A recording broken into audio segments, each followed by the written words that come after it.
Buenas tardes, esta es la grabación del sistema digestivo de 2024. Vamos a ver si me toma muchísimo tiempo, pues puede ser que sean dos. Voy a tratar de hacerlo una hora para que sea semejante a la clase como tal. Así que vamos a hablar de la anatomía y los procesos digestivos. O sea, anatomía, localización de los órganos digestivos, no solamente el tubo, sino también los órganos que tienen que ver con los procesos de digestión, y entonces los procesos como tal vamos a estarlos examinando. Vamos a hablar de las funciones y los procesos fisiológicos del sistema digestivo, distinguir entre digestión mecánica versus química, hablar de los procesos químicos que tienen que ver con todas las digestiones químicas, los sustratos y las enzimas que están envueltos, las regiones del tracto digestivo y los órganos accesorios, las capas de ese tubo digestivo y las diferencias que hay entre todas las regiones, y los controles químicos y digestivos, químicos y nerviosos sobre los procesos digestivos. El sistema como tal pues se define como un sistema de órganos que procesa alimentos, extrae los nutrientes y elimina los residuos. Así que si nos ponemos a pensar, en realidad lo que usted se come no va a entrar a la sangre hasta que usted la pueda procesar en elementos suficientemente pequeños para ser absorbidos hacia la sangre. Y entonces lo que se quedó en el tubo, que nunca entró a su cuerpo en realidad, porque no entró a la sangre, se elimina. Hay 5 etapas. Número 1 es la ingestión, que es el poner el alimento en su cavidad oral. La digestión, que son los procesos mecánicos y químicos que empiezan en la cavidad oral. Si no se digiere, el cuerpo no lo puede utilizar y por lo tanto hay que eliminarlo completo. Número 3, absorción. ¿Cómo es que esas moléculas de nutrientes van a entrar a través de las células epiteliales del tracto digestivo? Y dependiendo del alimento que sea, es el lugar donde se puede absorber. Y luego hacia la sangre y hacia la linfa. Porque las moléculas de grasa a donde entran es a la linfa. Y de la linfa entonces a la sangre. Compactación, que sería el área donde se va a absorber agua solamente para que se haga bastante pequeño lo que se va a eliminar, se consolide. Y entonces defecación, que es el proceso de eliminar las heces fecales. Todos esos son parte del proceso de digestión. La digestión mecánica es el rompimiento mecánico, físico de los alimentos, y empieza con cortar y morder y masticar. O sea que usted es necesario tener los dientes. Usted sabe que si no hay dientes, ya sea porque es un bebé o una persona anciana que no tiene dientes o por algún otro proceso fisiológico no los tiene, pues entonces el alimento hay que triturarlo antes de que la persona pueda ponerlo en su cavidad oral. También el estómago tiene una actividad de mezclar, ¿verdad? Este churning que le llaman es mezclar. Y eso lo que hace es que causa que las partículas se van haciendo más y más pequeñas, crea más área de superficie para que entonces haya más exposición de las enzimas digestivas a ese alimento que ya está en su fase casi completamente roto, ¿verdad?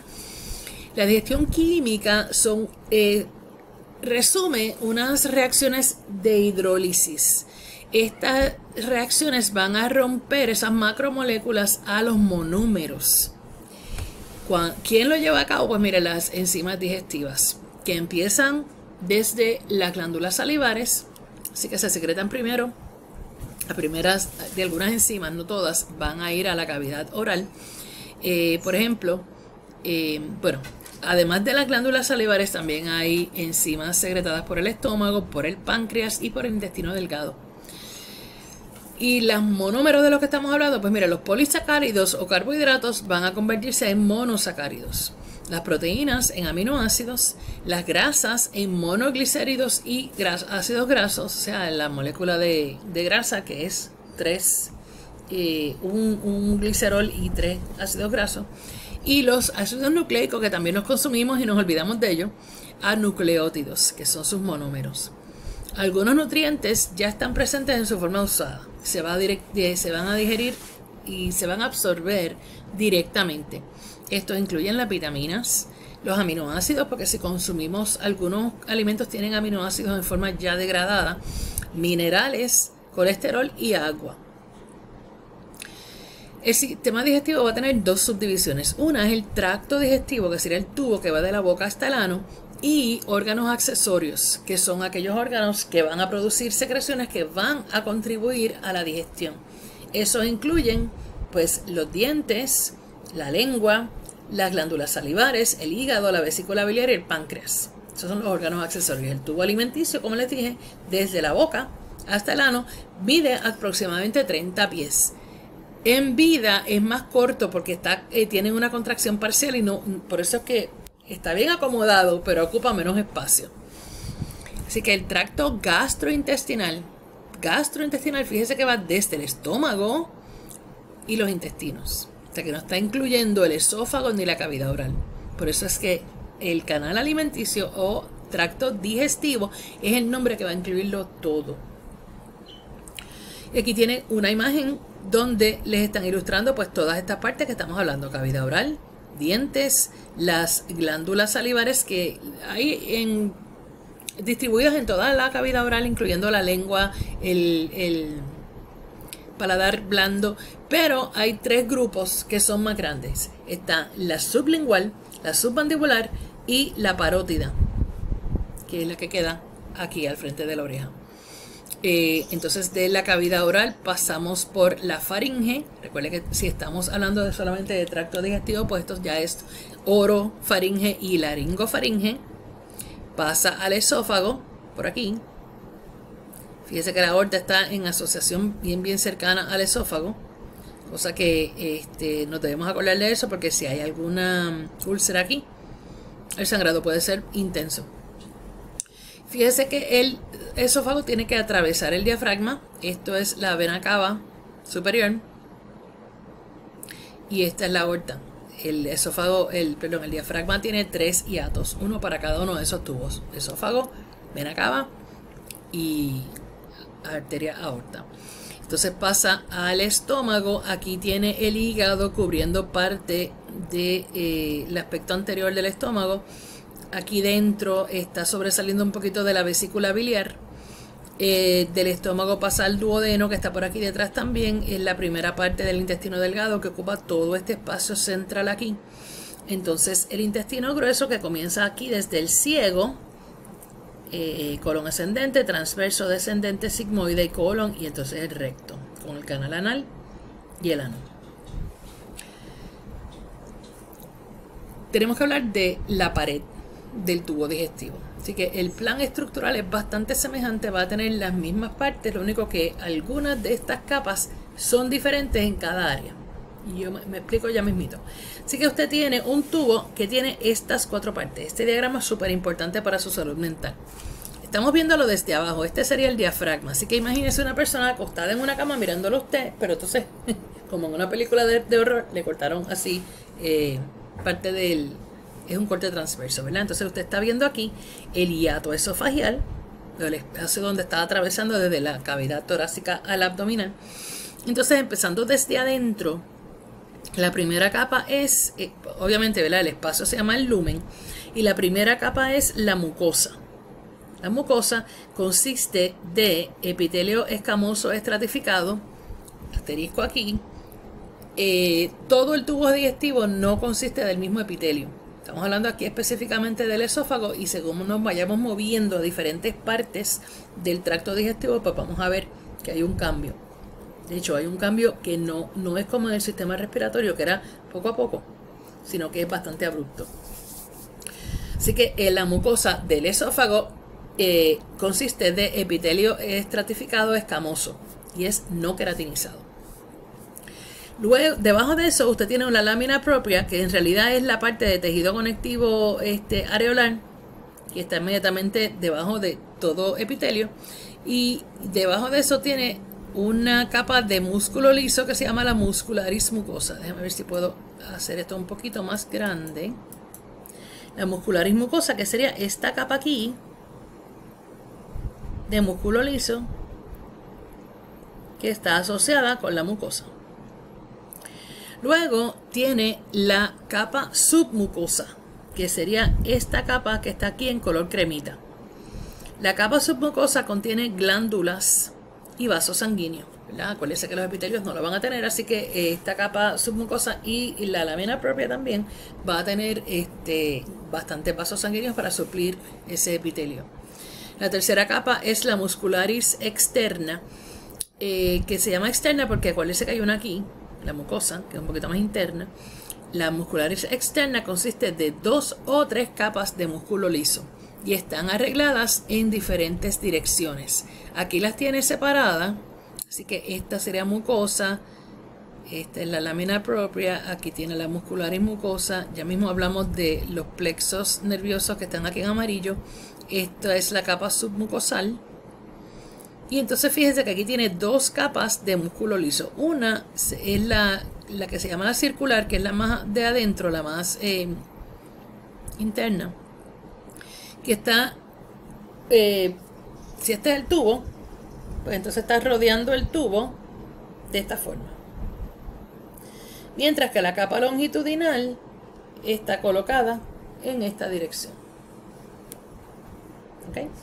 Así que entre la capa circular y la capa longitudinal hay un plexo nervioso, y entre la capa de muscularis mucosa y la submucosa como tal también hay otro plexo nervioso. Vamos a hablar de él ya mismito. Esa es la tercera capa, la de muscularis externa, y la cuarta capa es la serosa, una membrana de tejido epitelial escamoso simple. Así que esas son las 4 capas de la estructura del tubo digestivo como tal. Como les digo, hay algunos cambios, algunas diferencias entre estas 4 capas dependiendo de dónde estamos en el tracto digestivo. Así que mucosa, submucosa, muscularis externa y serosa.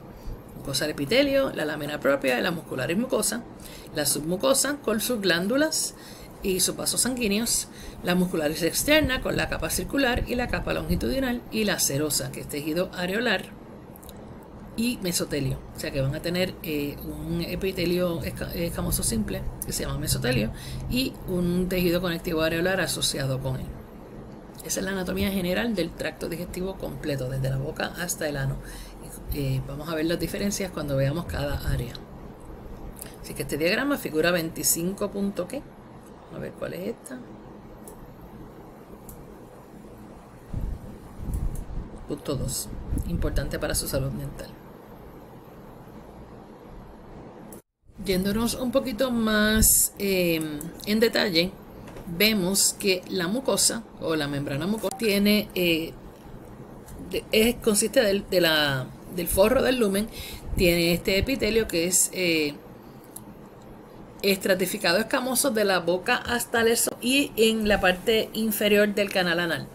Y aquí es que yo les mencioné que había una transición bastante abrupta, se llama la línea Z del esófago al estómago. El resto del tracto, o sea, la mayoría del tracto es simple columnar. Eso es importante y deben saber los tipos de epitelio que hay en cada parte del tracto digestivo. La lámina propia, pues esta capa de tejido conectivo suelto o areolar que está asociada con la mucosa o con este epitelio. La muscularis mucosa es esta capa de músculo liso que les describí, tensa la mucosa y va a crear unos dobleces que aumenta el área de superficie y el contacto con los alimentos. Eso va a aumentar la eficiencia de la digestión y la absorción de nutrientes, porque algunos nutrientes, aunque la mayoría se absorben en el intestino delgado, algunos nutrientes se pueden absorber en otro lugar, pero esta muscularis mucosa va a causar ese aumento de área de superficie en todo el tracto. También existe lo que se llama el MALT, Mucosa Associated Lymphatic Tissue. Habíamos hablado del BALT, del Bronchi Associated Lymphatic Tissue en el respiratorio. Pues el mismo concepto, son linfocitos, nódulos linfáticos en la mucosa. La submucosa es una capa gruesa de tejido conectivo areolar, que aquí sí hay vasos linfáticos, vasos sanguíneos, un plexo nervioso y en algunos lugares hay glándulas que secretan moco. Además de las goblet cells, hay glándulas que secretan moco, igual que en el sistema respiratorio. El MALT se extiende hacia la submucosa en algunas partes del sistema gastrointestinal, así que estos nódulos linfáticos no solamente están presentes en la mucosa, sino también en la submucosa en algunas de las partes del tracto. La muscularis externa, pues consiste de estas capas que les mencioné, una circular, que es la de más adentro, y estas en algunos lugares tienen un grosor, se engrosan y hacen esfínteres, que son las que van a permitir el paso de alimentos en mayor o menor cantidad. Y esos esfínteres también se conocen como válvulas, ¿verdad? Van a regular el paso de sustancias. La capa longitudinal, que en realidad entre las dos contribuyen a la peristalsis, a la movilidad que propulsa los alimentos y los residuos a través del tracto. La serosa, que es la capa más externa, se compone de una capa fina de tejido areolar. Tiene un mesotelio de epitelio escamoso simple. Y algunos órganos, esa serosa se funde o se une con adventicia, que es una capa de tejido conectivo, en este caso fibroso, que está uniendo esos órganos a otros que están en la cavidad abdominal. Así que todos estos órganos pues están asociados unos con otros a través de la adventicia. La faringe, por ejemplo, tiene adventicia, vaya en puerta de esófago tiene adventicia y el recto también, para más bien agarrarlo a la pared, ¿no?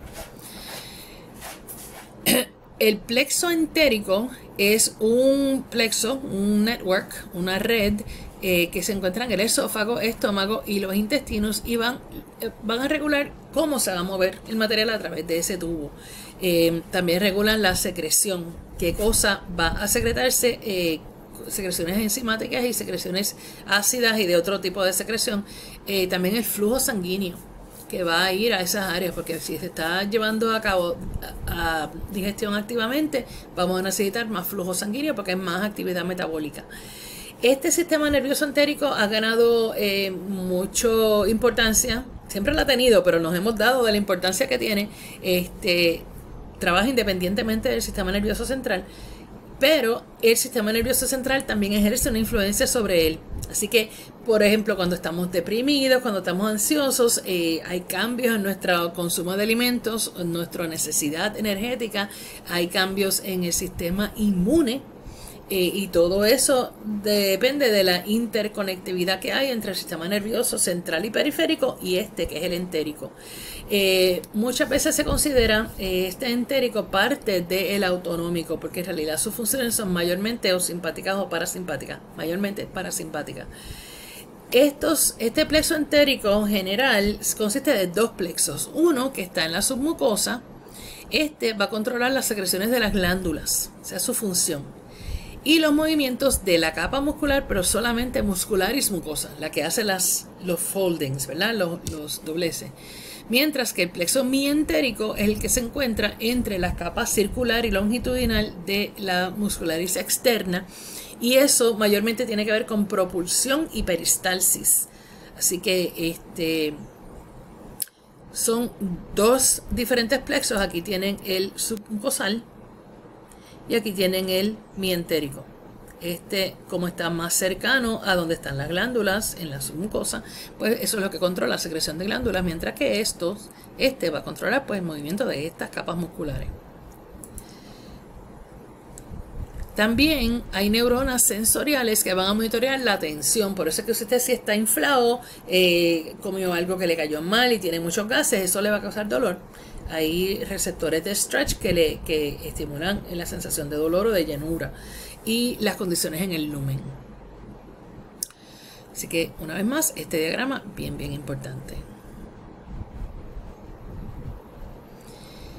En el peritoneo, en la cavidad abdominal o abdominopélvica, existe una membrana que se llama mesenterio, ¿verdad? Es una capa, una hoja de tejido conectivo que suspende el estómago, los intestinos y lo agarra de la pared abdominal. Ese mesenterio permite que pase desde la aorta la sangre, que se mueva de nuevo hacia la pared posterior donde se recibe la sangre venosa por la vena cava inferior. También va a permitir que, aunque no está pegada, sí permite que se muevan el intestino, ¿verdad? Permite que el estómago y los intestinos se contraigan y en unas contracciones vigorosas, no siempre las vamos a sentir así, pero va a tener libertad de movimiento sin enredarse. Ayudan a que se mantengan las vísceras abdominales en su sitio y en relación unas con las otras, porque si empiezan a rodar una detrás de la otra, entonces el intestino se puede enredar.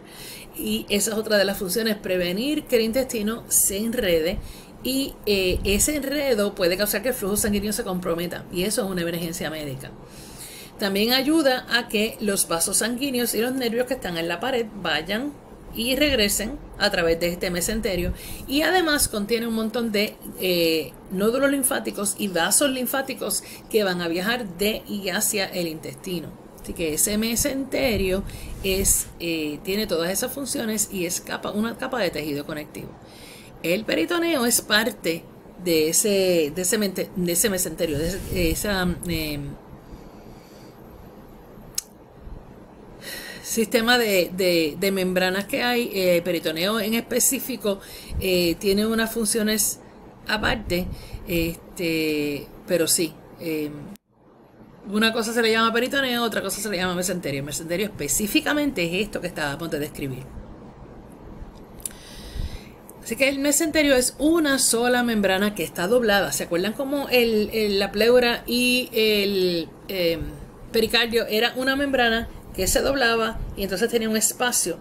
Pues ¿qué pasa? Como en el intestino hay tantos órganos, es una sola membrana, pero es mucho más difícil visualizarlo. Hay un video adicional en mudo que les explica las relaciones del peritoneo. Pero el peritoneo, pues nos vamos a referir a él dependiendo de dónde está. El peritoneo parietal es el que está en contacto directo con la cavidad abdominal y forma lo que se llama el mesenterio posterior, que es una membrana transparente que se extiende hacia el tracto digestivo. Las dos capas del mesenterio se separan y pasan a diferentes lados opuestos del órgano. Yo les sugiero que vean el video para que entiendan cuáles son las relaciones y cómo es que ese mesenterio se forma. O sea que hay mesenterio posterior y hay mesenterio anterior. El mesenterio anterior es el que entonces forman unas membranas que se pueden llamar el aumento mayor y el aumento menor, que están más cerca de la pared abdominal anterior. Y aquí es que entonces ese mesenterio anterior está asociado con el estómago de diferentes formas. Una es el aumento menor, que es un mesenterio anterior o ventral que se extiende desde la curvatura menor del estómago al hígado. Vamos a buscar aquí una imagen. Ok, esto que está aquí es el aumento menor, este es el hígado, esta es la curvatura menor del estómago y esto es parte del mesenterio anterior o ventral que se llama el aumento menor. El aumento mayor está aquí asociado con la curvatura mayor del estómago y es una membrana que también tiene un doblez. Básicamente usted la puede levantar como si fuera un delantal y entonces se puede ver la relación que hay del intestino con el mesenterio, que es otra de las membranas. ¿Ven? O sea que este sería el mesenterio posterior. Vamos a ver dónde estaba, por aquí. Ajá, aumento mayor, aquí está la descripción.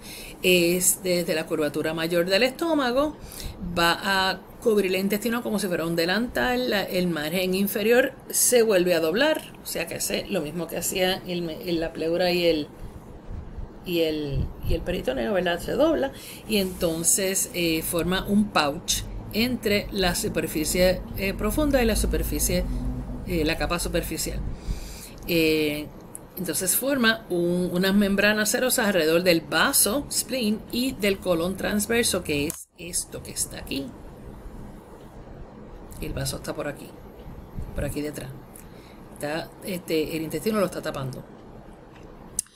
Entonces, el mesocolon es esa porción del mesenterio que ancla el colon transverso a la pared abdominal posterior. Así que otra vez estamos viendo aquí este colon transverso y esta parte del mesenterio que está anclando esto, porque esto está aquí, no está flotando, está agarrado.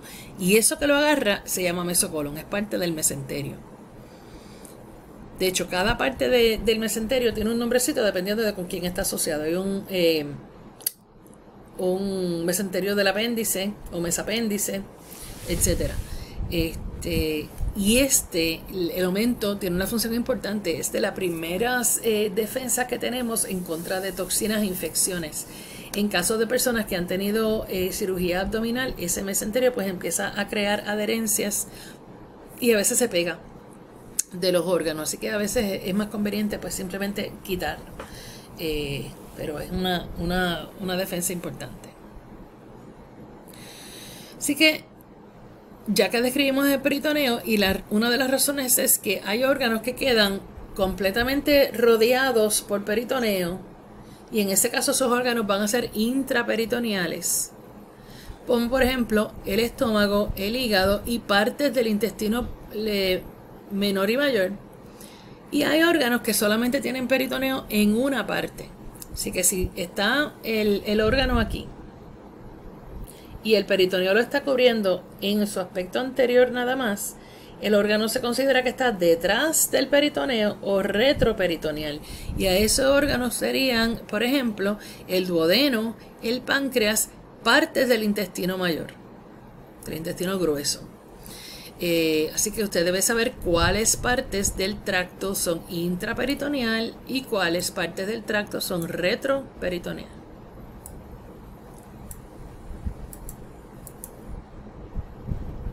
Este diagrama es importante también para que usted pueda determinar, demostrar que sabe dónde está el aumento mayor y el aumento menor. Perdón, este es el menor y este es el mayor. La movilidad y la secreción de ese tracto digestivo, como mencionamos ahorita, son funciones del sistema nervioso entérico. Así que no solamente el sistema nervioso, también hay un sistema endocrino y unas hormonas. Hormonas paracrinas, o sea, el sistema endocrino usted sabe que es de hormonas, pero también hay paracrinas, o sea que afectan el mismo tejido que la secreta. Los controles nerviosos pues envuelven unos nervios, unos reflejos cortos o reflejos mientéricos, donde el estiramiento o estimulación química actúa a través del plexo mientérico, o sea que ahí mismo, si se estira el intestino, o si ese intestino recibe grasa, por ejemplo, eso va a llevar información para que actúe en esa misma sección. Por eso se llaman cortos. Entonces, los reflejos vagovagales o largos son reflejos que envuelven las fibras del sistema nervioso parasimpático que van a estimular movilidad digestiva y secreción como de enzimas, por ejemplo. Las hormonas que se secretan hacia la sangre estimulan partes distantes del tracto digestivo, porque usted sabe que eso es parte de la definición que teníamos de hormona, puede actuar en lugares lejos. La gastrina y la secretina, que se liberan del estómago, pueden actuar en partes lejos de donde está el estómago como tal. Pero por otro lado, las paracrinas van a estimular células bien cerca. Sus targets van a estar cerca. Y si es autocrina, pues estimula a ellas mismas. Así que si vamos a ver de la boca hacia el esófago, pues vamos a hablar entonces que la cavidad oral o cavidad bucal tiene la función de ingestión, de gusto y otras respuestas sensoriales. Masticación, comienza la digestión química, tragar o deglutir, fonación y respiración. Están rodeadas por los cachetes, los labios, el paladar y la lengua. La fisura oral es la apertura oral, o sea, la que está en los labios, ¿verdad? Las fauces son la apertura posterior hacia la faringe. Así que si nos vamos al diagrama original, de hecho hay uno mejor por aquí. Estos labios están delimitando la apertura anterior y la fauces sería esto, esta apertura posterior. Vamos a ver si hay un diagrama un poquito más que se vea lateral. Pues, ajá, mira aquí. Aquí tiene la anterior estaría por aquí porque los labios están por aquí, pero la fauces sería entonces la apertura posterior que va hacia la orofaringe, ¿ok?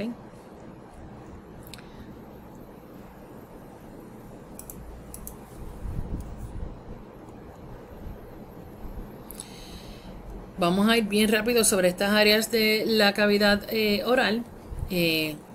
El diagrama no es tan importante. Aquí le están describiendo una serie de estructuras, incluyendo el vestíbulo, que es el espacio entre los labios y la encía. tienen toda la dentición aquí. La lengua, debajo de la lengua lo que se llama el frénulo lingual. Aquí tiene unos orificios de las glándulas salivares sublingual y submandibular. Entonces por aquí se ven la amígdala palatina, que son las más grandes que se pueden ver. Estas son las arrugas del paladar duro. Ahí es el hueso que usted sabe, las 2/3 partes anteriores es el maxilar, mientras que posteriormente tiene el palatino. Y entonces hasta ahí hay un frénulo superior. Aquí tiene el inferior entre la lengua y la parte inferior aquí de la mandíbula, y el superior está entre el labio y la encía. ¿Ok? Así que aquí tiene ese diagrama. Como les digo, no es tan importante seguramente no lo van a ver en el examen. Aquí el epitelio es estratificado, escamoso, no queratinizado, igual que en el esófago, excepto en áreas donde van a estar, que puede estar en contacto con abrasivo. O sea, la comida como tal puede ser abrasiva. Así que las encías y el paladar duro, es queratinizado, mientras que más posterior, pues entonces es no queratinizado.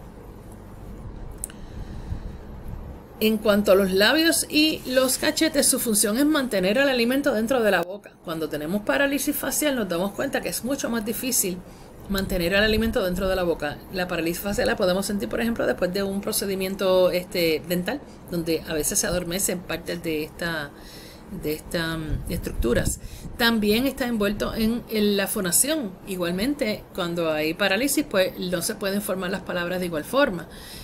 También para las acciones de chupar, especialmente en el infante, y soplar, también controlar el tamaño del orificio, y el que tenga más o menos sustancia depende de cuánta grasa subcutánea hay, de los músculos buccinadores de los cachetes y el orbicularis oris de los labios. Así que cuán protuberante sea esa parte de la boca depende de esos factores. Hay un vestíbulo, que es el espacio entre los cachetes o los labios y los dientes. Los labios tienen un área cutánea y un área roja. La mucosa labial, que es esa parte, la superficie que está de los labios hacia las encías. Todo esto tengo que pasarlo bien rápido porque es mucha información. La lengua tiene funciones de manipular alimentos, de las sensaciones de el mouthfeel, ¿verdad? La temperatura, si la comida es slimy, si es gruesa, si tiene la consistencia del alimento. Y la superficie de la lengua, es epitelio no queratinizado, estratificado, escamoso. Hay papilas linguales, usted las conoce porque las dimos, aunque fue brevemente, pero sí las estudiamos con el sistema, los special senses. El cuerpo de la lengua son los 2/3 anteriores, ocupa la cavidad oral y hay una raíz que está en contacto directo con la orofaringe. Hay diferentes tipos de papilas. Estas Valade papilas son las que forman una fila en forma de V, que marca delimita entre el cuerpo y la raíz de la lengua. Frénulo, ya les hablé de ello. Los músculos intrínsecos que se mantienen son dentro de la lengua, y esos son controlados, si usted se acuerda, por el nervio craneal 12, el hipogloso.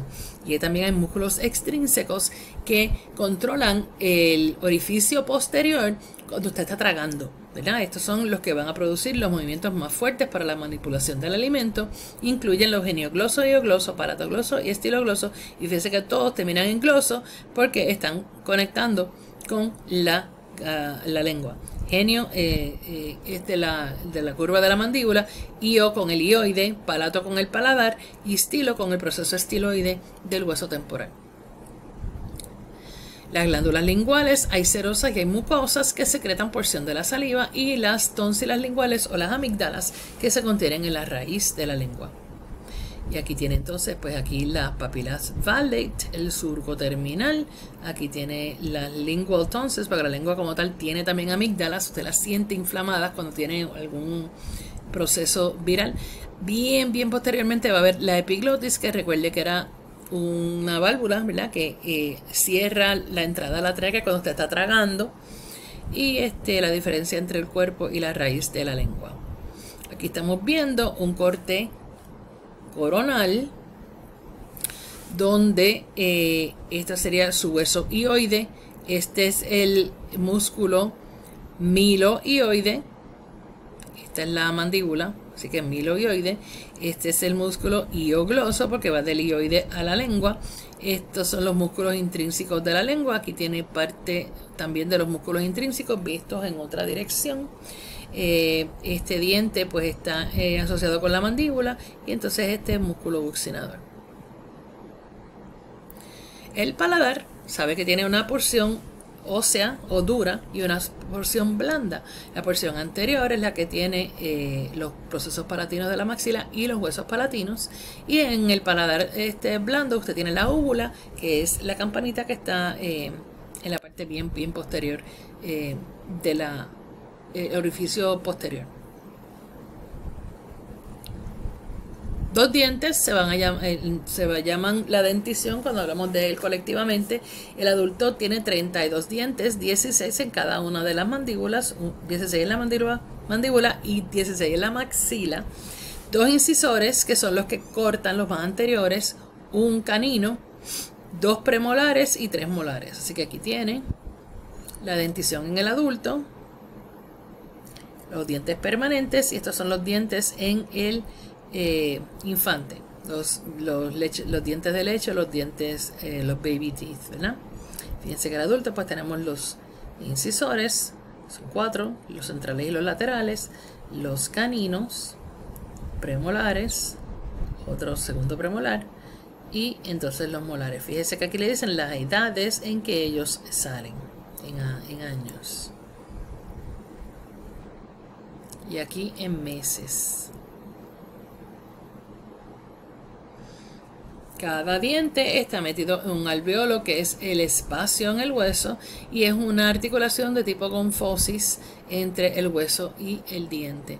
El ligamento periodontal es un periósteo modificado que tiene muchas fibras de colágeno y que penetra hacia el hueso y ancla el diente en el alveolo. Sí permite movimiento leve cuando usted está masticando, cuando tiene un diente que tiene algún proceso infeccioso, alguna carie, tiene la encía inflamada, se da cuenta porque le duele cuando mastica. La encía se llama la gingiva. Esto cubre el hueso en su área areolar, y entonces hay regiones del diente que están descritas con relación a su encía. Así que el diente tiene su corona que está por encima de la encía. Aquí tiene el surco gingival. El cuello entonces se encuentra aquí donde está este espacio, ¿verdad? Que está entre la encía y el hueso, y entonces la raíz del hueso, que es invisible. Se supone que es invisible si sus encías están saludables. ¿Okay? Entonces el surco gingival, que es el espacio entre el diente y la encía, se supone que ahí se mantenga bastante limpio, porque estos alimentos que se quedan atrapados a ti, si usted no usa el hilo dental o algún otro aparato como el de agua, se acumula el alimento ahí. Entonces eso promueve que el diente tenga sus caries, y también la encía se puede inflamar, que yo diría que hasta peor. El diente se compone de dentina, esmalte y cemento. Y fíjese que la dentina, el esmalte es lo más externo, ¿verdad? Y entonces es un producto celular. ¿Okay? La mayor parte del diente es el enama. Aquí está, es secreción no celular que no se puede regenerar y que cubre el cuello y la corona. La dentina, que es el material que hace casi todo el diente, es esto que se ve en amarillo. ¿Okay? Y entonces la raíz, que es esto que se ve mucho más hacia adentro. Y el cemento, que cubre la raíz. Así que el cemento está solamente presente en la raíz, esta parte blanca, y la dentina, como les dije, que estaba presente en todo el diente. También usted tiene, fíjese, el ligamento periodontal. ¿Okay? Son pequeñitos. Aquí podemos hacer un zoom para que se pueda ver, ¿verdad? Ese ligamento periodontal es que forma la articulación esta confosis. Y entonces fíjese que aquí tiene el root de la pulpa, en la cavidad de la pulpa del diente. Aquí hay terminaciones nerviosas y vasos sanguíneos que están conectados directamente con el hueso en particular. En este caso, si estamos viéndolo en su aspecto, en su posición anatómica, pues esto sería en la maxila, ¿verdad? Perdón, en la mandíbula. En la mandíbula. Entonces el root canal, que ya mismo lo vamos a ver, envuelve el separar el hueso, el diente de el nervio. Y se implanta entonces una corona en la base. Vamos a volver a esto a su... Ok. El root canal es el espacio en la raíz que lleva a la cavidad de la pulpa, que contiene los nervios y los vasos sanguíneos, y hay un foramen apical en el extremo basal de cada root canal. Así que si estamos viendo aquí, este sería ese foramen apical, ¿ok? A cada lado.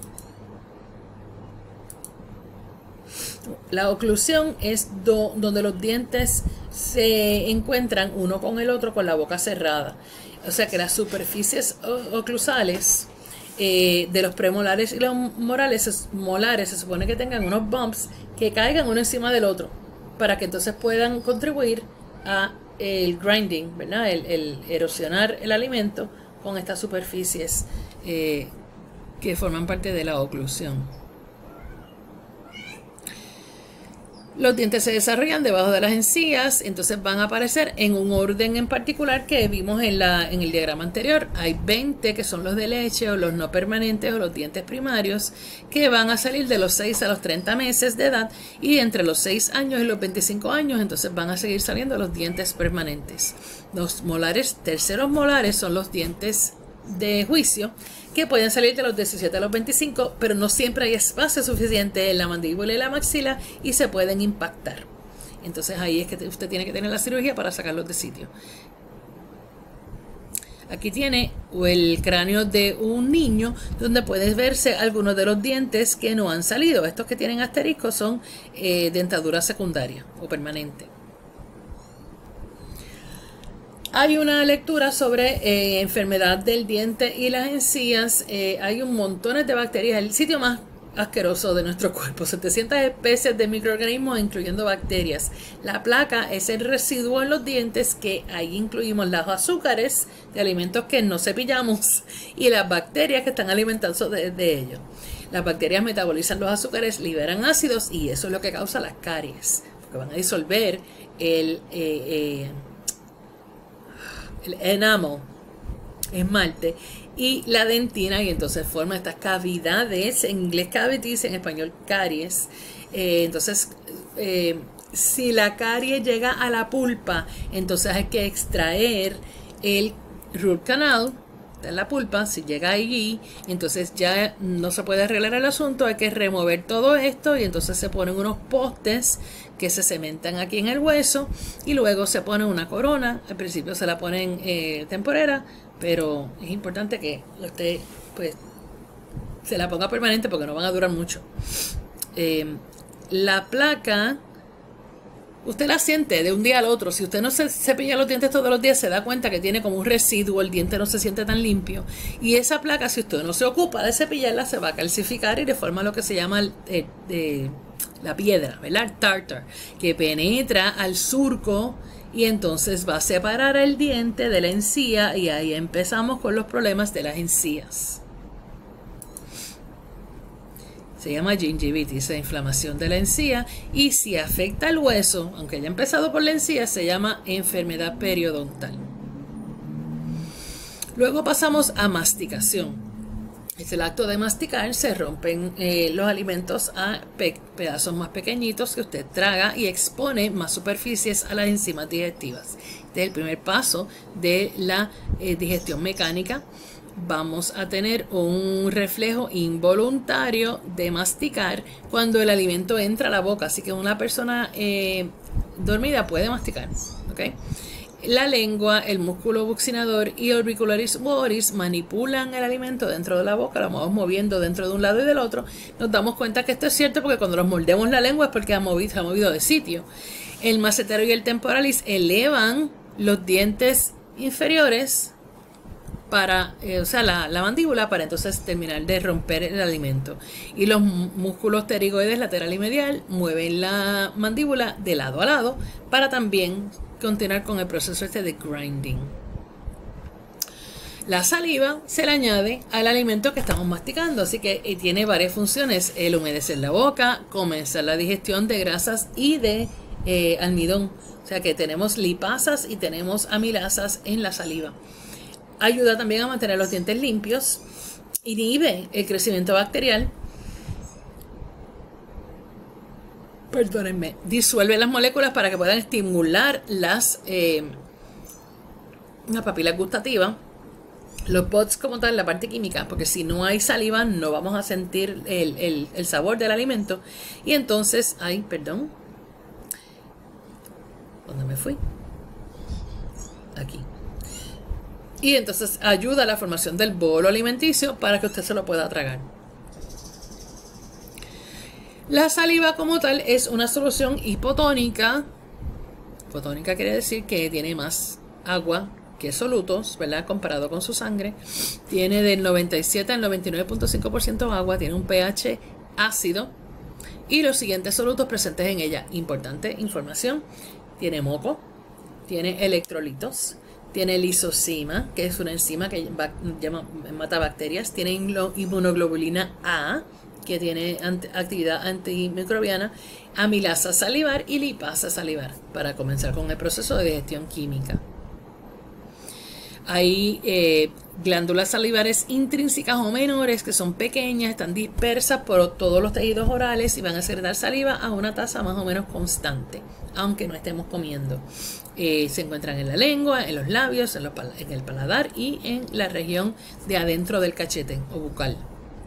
Las glándulas salivares mayores o extrínsecas son tres pares: la parótida, la submandibular y la sublingual, que están localizadas, pues, la parótida al frente de su oreja, la submandibular y la sublingual, ambas tienen aperturas en el frénulo, como habíamos visto en el diagrama anterior.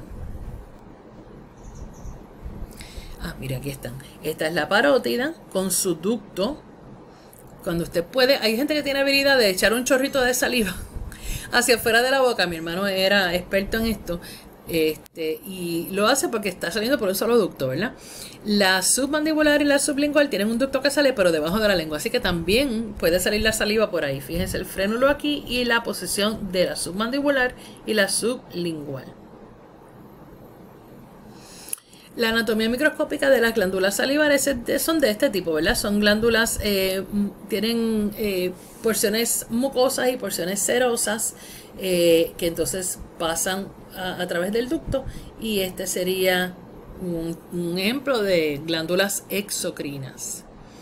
La salivación se secreta diariamente de 1 litro a 1,5 litros de saliva por día, y estas células de los acinos producen la saliva por filtración de la sangre, igual que todo tipo de secreción en su cuerpo. La presencia de alimentos estimula parte de su médula oblongata y de unos núcleos específicos salivatorios que se encuentran ahí y en el pons para secretar saliva. También son estimulados por presión, tacto y receptores gustativos. También, si usted huele algo que le gusta o piensa en algo apetitoso, esos son estimulaciones higher brain centers, ¿verdad? Que no son necesariamente del tallo, que estimula también la salivación. Las fibras que viajan por las fibras, esta estimulación que viaja por fibras del sistema nervioso parasimpático estimula que se produzca una saliva que tiene mucha enzima y por lo tanto es una saliva un poco más acuosa. La actividad simpática, o cuando estamos bajo el efecto de miedo, susto, ansiedad, lo que sea, se estimula la producción de glándulas que son más saliva más mucosa. Las glándulas sublinguales son las submandibulares, creo que está por aquí, déjame ver si es verdad. No, no lo dice. La parótida tiene más composición acuosa y las sublinguales tienen más composición acuosa, pero todo depende del tipo de estimulación que se reciba. Seguimos al bolo alimenticio, pasamos a la faringe, que es como un embudo muscular que conecta la cavidad oral al esófago, donde el tracto digestivo y respiratorio se interseca. Usted sabe que existe también la oro y la laringofaringe, tienen ambas funciones, ¿verdad? Y entonces usted tiene una serie de músculos que se llaman los constrictores faringiales. Hay un grupo superior, uno medio y uno inferior, que en orden y sincronizadamente nos ayudan a impulsar o a propulsar ese bolo alimenticio posteriormente. O sea que usted puede contraer el grupo superior, el del medio tiene que estar relajado para poder recibir el bolo y así sucesivamente. ¿Okay? Este tipo de contracción, bueno, cuando no estamos tragando, el constrictor inferior se mantiene contraído para que el aire no entre al esófago. Pero cuando la persona muere, ese músculo se relaja, entonces por lo tanto se considera que ese constrictor inferior no es un esfínter anatómico, sino fisiológico. O sea, depende de que el tejido esté vivo para que funcione.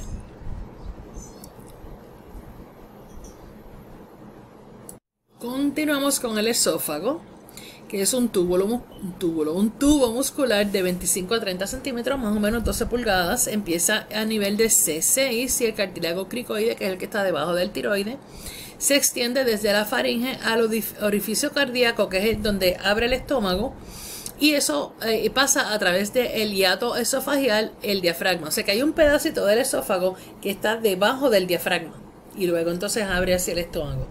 El esfínter esofagial inferior previene que los contenidos que ya pasaron al estómago pasen de nuevo al esófago. Las personas que tenemos reflujo, ese esfínter pues está débil y es peligroso. Hay que atender el asunto ese, porque si usted tiene ese esfínter débil y tiene reflujo, el contenido ácido del estómago va a estarle causando daño al esófago, que no está preparado para eso.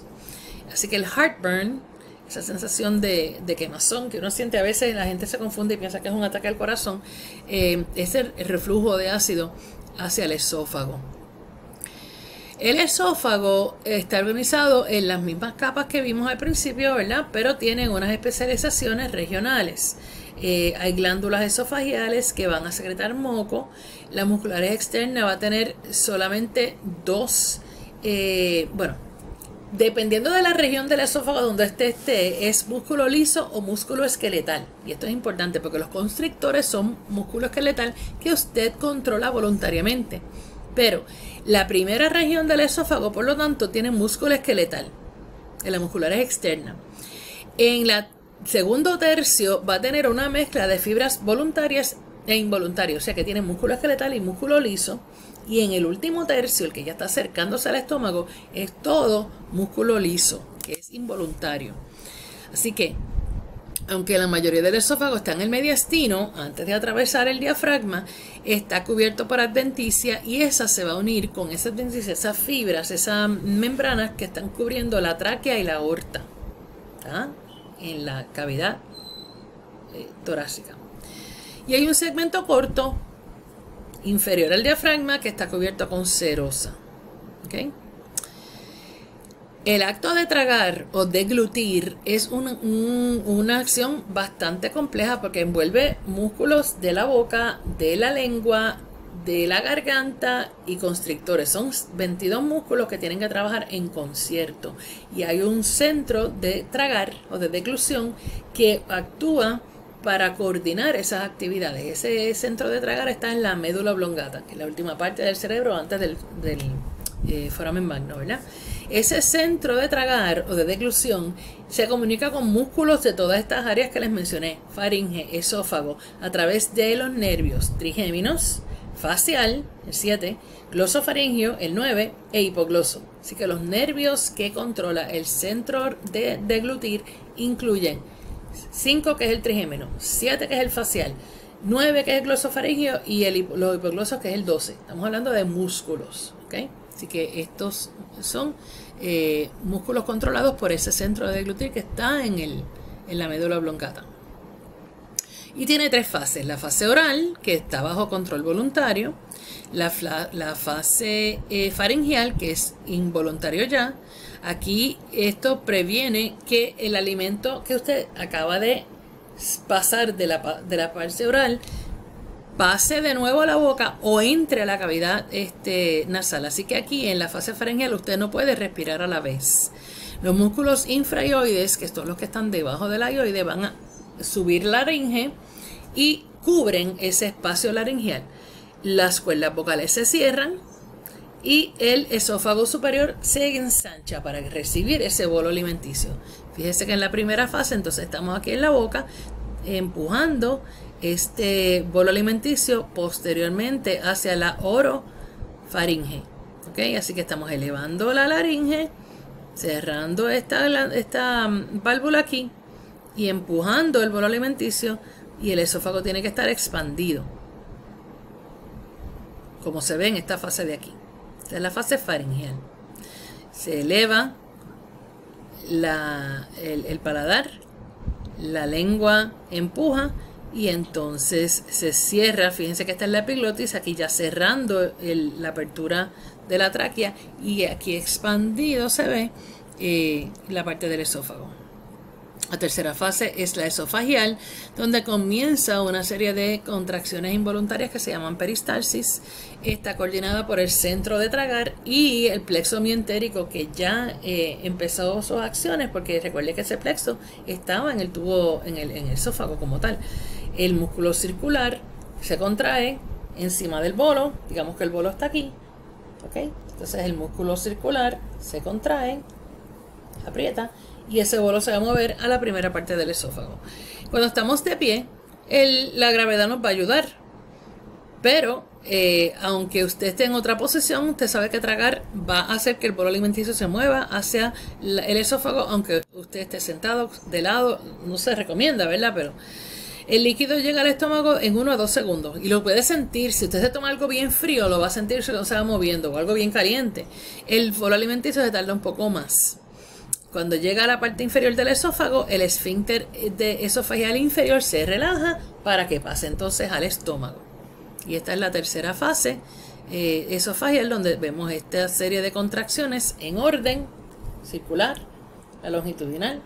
Esta se ensancha y según el bolo va pasando, pues circular, y etcétera, etcétera. Así que eventualmente pues llega al estómago. En el próximo video les voy a comenzar a hablar sobre las funciones del estómago, porque esto es bastante y ya me estoy quedando sin voz. Así que voy a coger un brequecito y les pongo la primera parte de digestivo ahora.